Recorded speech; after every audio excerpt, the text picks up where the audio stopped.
Yo, I can't even front, man. Seeing this title is absolutely crazy. Welcome back to the channel again, ladies and gentlemen. Thank y'all so much for coming over. Got this video that says, the day Suge Knight found out how dangerous MC Hammer really was. MC Hammer.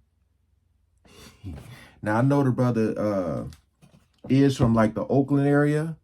And you guys know like the whole Suge Knight story, how he did what he did in the music industry, how he allegedly held Vanilla Ice over the balcony and all this stuff. Everybody was scared of Suge Knight. So did he try MC Hammer? Oh, I know this is going to be a crazy backstory. Hey, we ain't going to waste no more time. Let's jump right into it.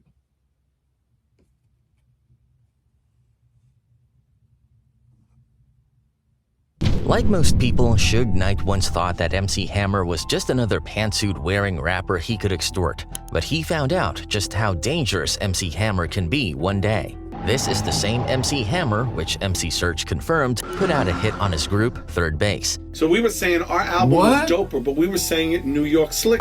Like we had some slick talk coming out our mouth. Right. Hammer thought we were talking about us his mom. Even his former guitarist revealed he made a feared Crip gang leader shut up. So basically he came at Hammer like, hey man, in this LA and everything, man, and things can happen, you know what I'm saying? You have to holler at me, man, you know what I'm saying? Holler at me for protection. Hammer said, protection for what? You see, man, I got 12 bodyguards out there. And then there's the time Lamar Lubin here confirmed he was a bona fide bad guy. He was like, do you go with Suge? He's like, well, he's a gangster. You don't want to get killed. Do you go with Easy? You hear all the stuff talking about, oh, he was taking the money. So we thought, oh, we'll go with the church boy. We'll go with MC Hammer, but he was the most gangster one of all of them. Now, Suge Knight and MC Hammer actually had a pretty interesting history together, starting way back in 1988. Their connection became even more significant when Hammer dropped his 1994 album, The Funky Headhunter, which was a big hit and showed a tougher, edgier. Wait a minute. Trying to remember, did MC Hammer, I'm pretty sure they're going to say it in here, but MC Hammer at one point, didn't he sign with Death Row? Side of Hammer. Off the momentum of that success, Hammer signed with Death Row Records in 1995 and worked with some of the biggest names in the game. All right. What's up, Tupac? What's up? What's up, Hammer? All right. One standout collaboration was Too Late Playa, featuring Big Daddy Kane and Danny Boy. If you look back, there are glimpses of Hammer. If you guys are noticing skips or little chops in the video, it's because they're playing little small parts of their music. I'll try to leave it in there, but I'm pretty sure it'll get claimed. Hammer and Suge hanging out together, but what people noticed most was how nervous Suge always seemed when he was in the same room as MC Hammer. Now, why would a guy known for flashy pants and cheesy dance moves intimidate someone like Suge Knight? Definitely doing that. Hammer, you feeling home? Oh yeah, definitely. I mean, me and Suge go back 10 years, so it's another day. Well, here's the thing. Hammer was no joke, and anyone who's crossed him will tell you that firsthand. But Mike says that he can control it and that they shouldn't worry because the only thing that will happen is they'll just break our legs. Wow. But we'll still be able to do TV from the waist up. Like MC the Mafia? Hammer was there. That approached me. He was like, Red, I'm gonna tell you something, you young, but I don't allow nobody talking about my mama. You understand me? I said, yes, sir. Sure, he had his over-the-top moves and a style that didn't exactly scream tough guy, but behind all that, Hammer had some serious street cred. He was connected, respected, and backed by a loyal crew that didn't play around. Yo, his entourage was something like I never seen in my life. Like it was literally 100 people. More than 100 people. Yeah. MC Hammer versus Third Base. And it wasn't just Suge who felt that way. During Hammer's peak era, he had more than a few people underestimating him and learning the hard way that he wasn't someone to play with. Take for instance the supposed hit he put out on Third Base. The tension started when Hammer dissed Run DMC and Third Base responded by taking it up a notch. They came at Hammer in their song The Cactus, specifically targeting his mother. The line, "The cactus turned Hammer's mother out," was a double entendre. Referencing both their 1989 Cactus album and Hammer's hit record from the same year, Turn This Mother Out. So we were saying our album was doper, but we were saying it in New York slick. Like we had some slick talk coming out our mouth. Right. Hammer thought we were talking about us f***ing his mom. That jab didn't sit well with Hammer or his family, especially his brother, Louis Burrell. In a 2015 interview with MC Search, a member of Third Base revealed just how serious things got. While flying to Los Angeles, Def Jam president Carmen Ashurst Watson received a chilling phone call. A voice on the other end asked, "Is Third Base on their way to LA?" When she confirmed they were, the caller, who identified himself as Louis Burrell, reportedly said, "Good, they're dead." Hey. And here's somebody say, is Third Base on their way to LA? And she goes, yeah. And the voice says, good, they're dead. This is Louis Burrell. And hangs up. Wow. According to Search, the threat was no idle talk. He claimed fellow Def Jam artist Eric B. confirmed that there was a $50,000 hit out on them, allegedly to be carried out by the Los Angeles Crips. And Eric B. basically puts a feeler out and finds out it's true. That there's a hit out on Third Base. Man. To keep things from spiraling out of control, Russell Simmons, co-founder of Def Jam, took precautions and had Barefoot Boogie, a well-known figure in the hip-hop scene, act as security for Third Base during their stay in LA. Even with Boogie watching their backs, tensions were high. One day, Search and his girlfriend went to a mall while Boogie kept an eye on them. Things seemed fine until a group of Crips showed up while Search was signing autographs for fans. The gang members started pressing him, but Boogie managed to step in and defuse the situation before it got ugly. And I started to look up, and there's these dudes coming from south and west, and they're just walking over, whatever. And I'm signing autographs, and I look up, and I'm signing autographs, and as they get closer, the dude over here, he pulls the rag up. Dude over here, he pulls the rag up. And as they come up to me, Pookie whistles. Everything stops. He throws up some signs. It's one dude right in front of me who's got his hand on his ratchet, pulls down his mask, and he goes, yo, man, I love that record, but I was finna smoke you right now, homie. Instead of taking this as a warning to stay low, Search decided to keep the feud alive. The very next day, while on a live radio show, That's, it's all crazy. Like, that right there was such a misunderstanding. But, they be saying when you go to certain places, especially like LA, you better call or you better check in to talk to somebody to get the okay for you to be out here. It's all stupid. It's all crazy, man. But like, I'm just thinking like MC Hammer. I'm just thinking of his song Pumps and a Bump and Too Legit. Like, that's crazy.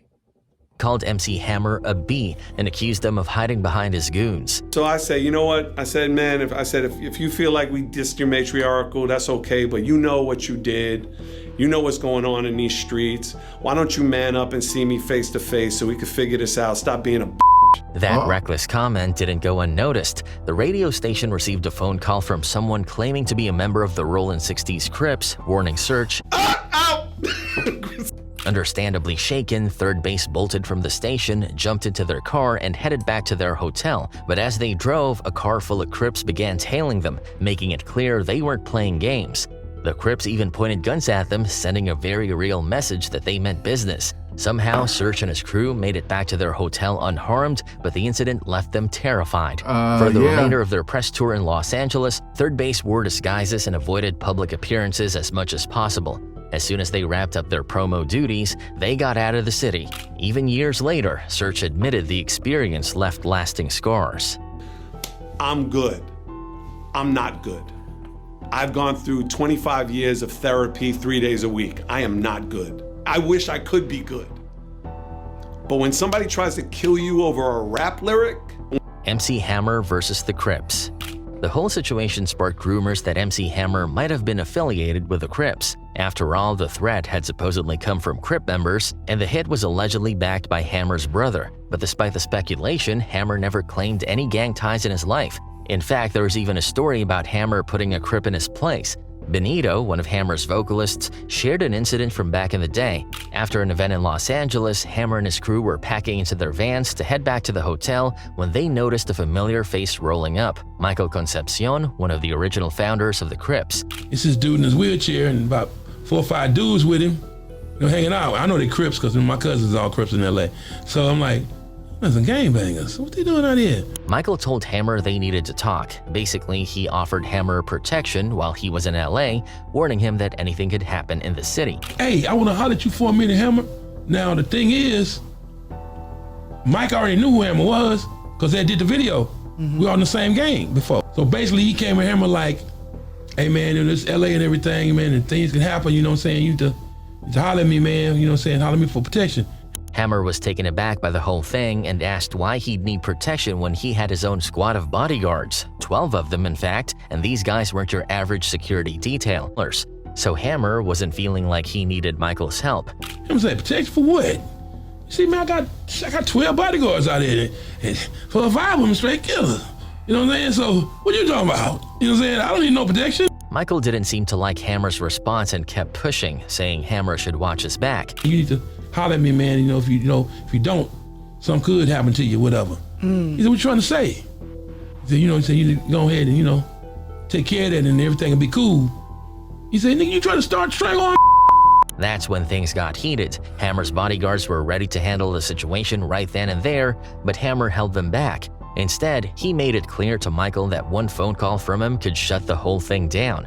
Hammer wasn't bluffing either. The next morning, Michael actually came back to apologize, showing just how much respect Hammer commanded. Our people looking like, yeah, I'm waiting for you to move. Hammer, hey, what's up? He said, hey, man, it's like this. I'll make one phone call, and all this will go away. And Hammer said, what's up, man? He said, man, I apologize for the thing. I didn't know, the people you knew or whatever, this and that. And I apologize for what I did, brother. It's all good. We cool. We good. And Hammer's like, yeah, it's all right. During his peak, MC Hammer was everywhere, on your TV and music videos, commercials, movies, and even cartoons. His album success propelled him into hip-hop superstardom, and he was living the high life with the spotlight all on him. To the outside world, it looked like nothing could go wrong, like his path was completely smooth. But fame had a way of bringing its own set of challenges. While Hammer was loved by millions, he also faced a ton of criticism. The media, the fans, and even his fellow artists had a lot to say about him. Are you a rapper or not? Well, in one unescapable aspect, yes, and that is the fact that I don't sing. But in every other aspect, the answer is no, I'm not a rapper.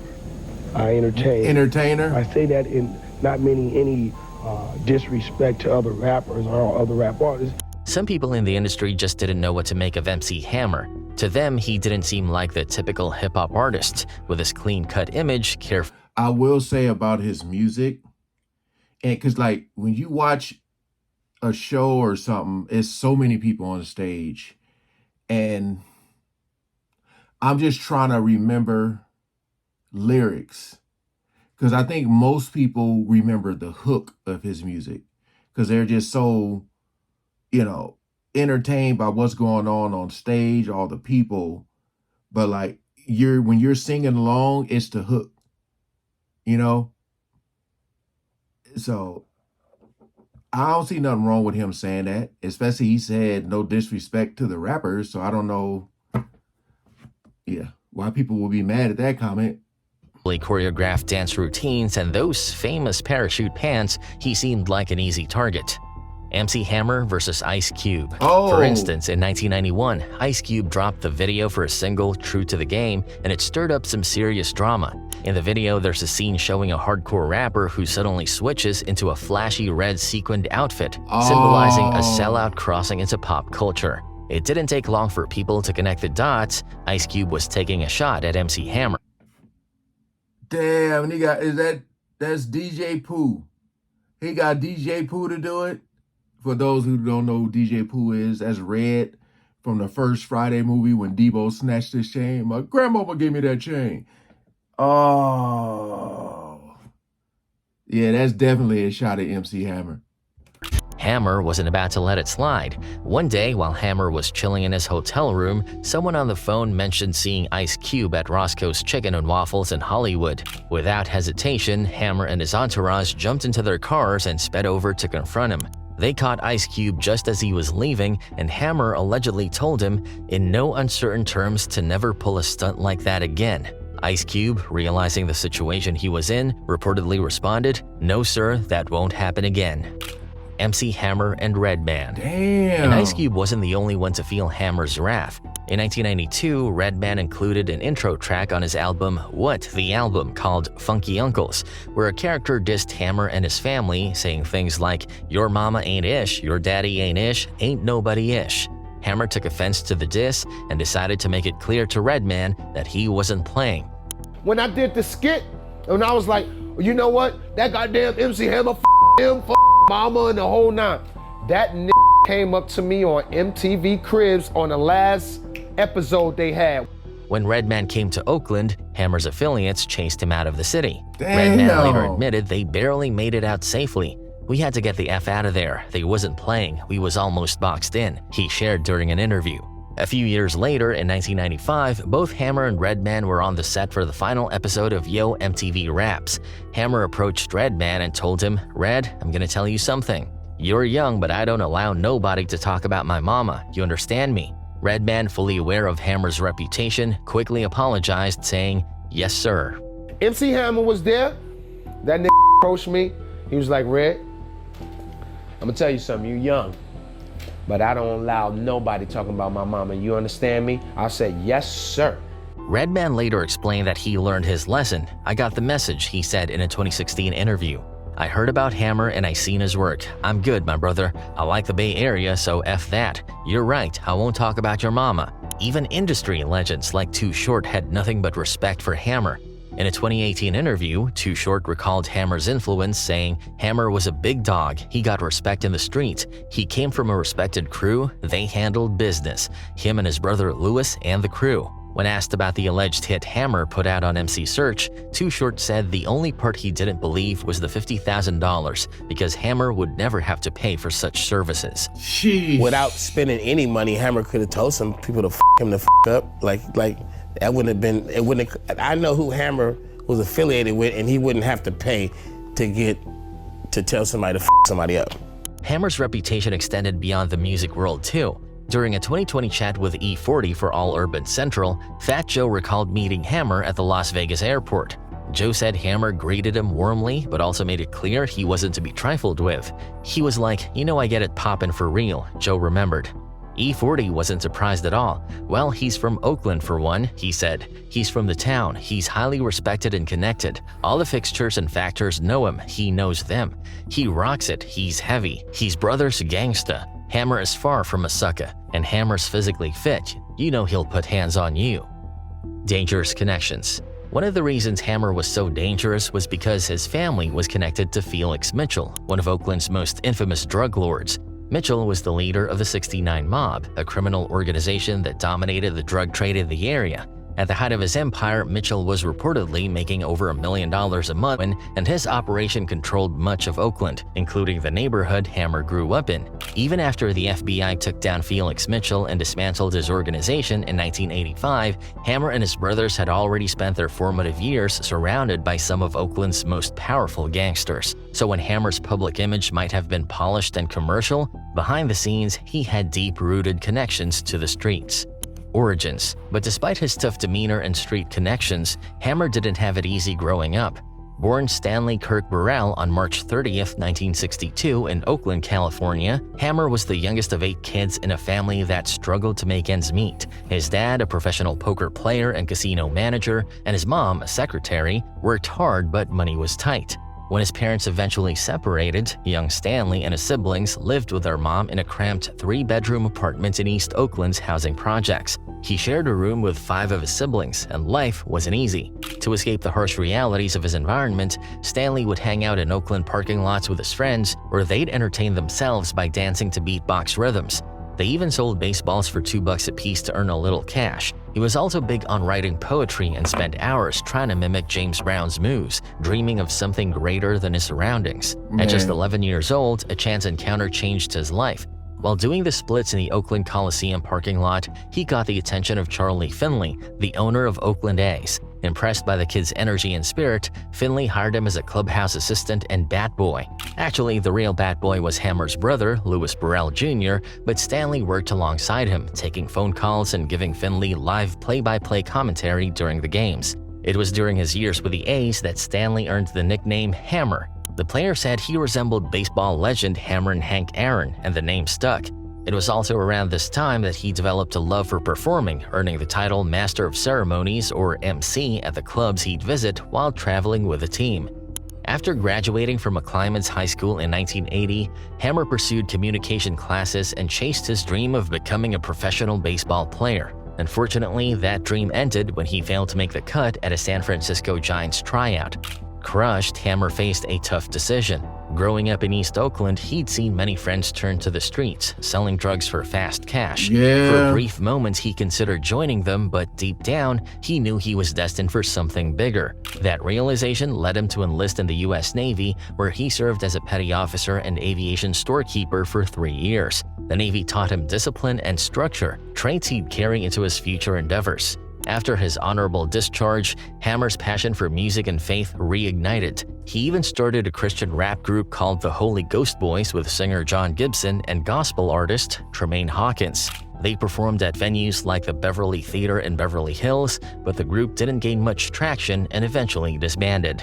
Still determined to make it in music, Hammer decided to go solo. In 1986, he took a leap of faith, borrowing $20,000 from 2 Oakland A's players, Dwayne Murphy and Mike Davis, to launch his own record label, Busted Records.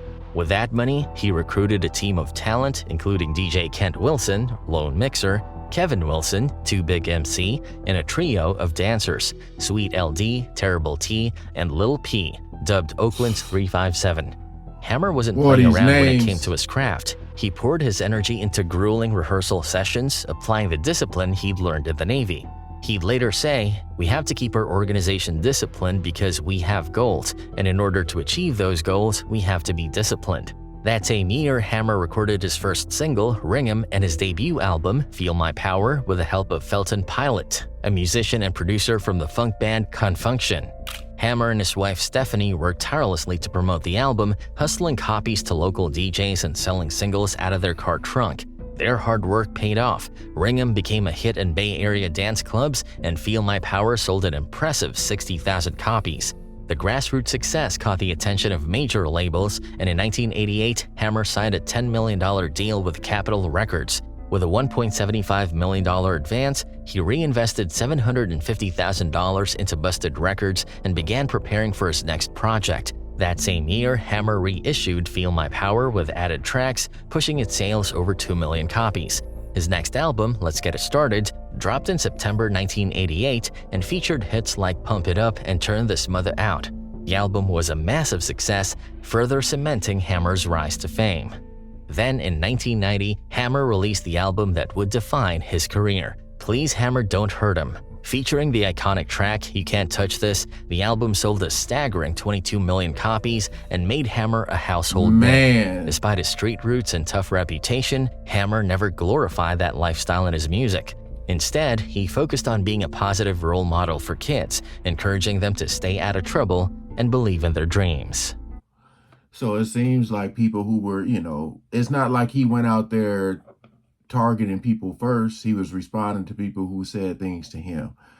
Remember I told you there's some people who act like they tough, but they really ain't until they find out, you find out they're not when they get approached. There's a lot of people who be talking it, but don't walk it, but like I said, it seemed like he was just trying to do his own thing, but they kept mentioning his name or talking about his family. Wow, man, what a great backstory. I can relate to this so much, especially the part when he said, seeing friends choose a certain lifestyle and stuff, man. Like I said, when I say choose, I like really mean that. people do have a choice, and that's the route they choose to go down. So that's on them. It's hard to feel sorry for them when this was decisions that they made. But 22 million, man. I didn't know his albums did like the music did that good. Dang. All right. Really didn't talk too much about Suge Knight, but hey, could you imagine like if Twitter was back then and you had people tweeting what they tweet? How many people would have got pulled on by MC Hammer? Pulled up on? Hey, appreciate y'all coming over and watching. Please like, share, comment, and subscribe. Peace out.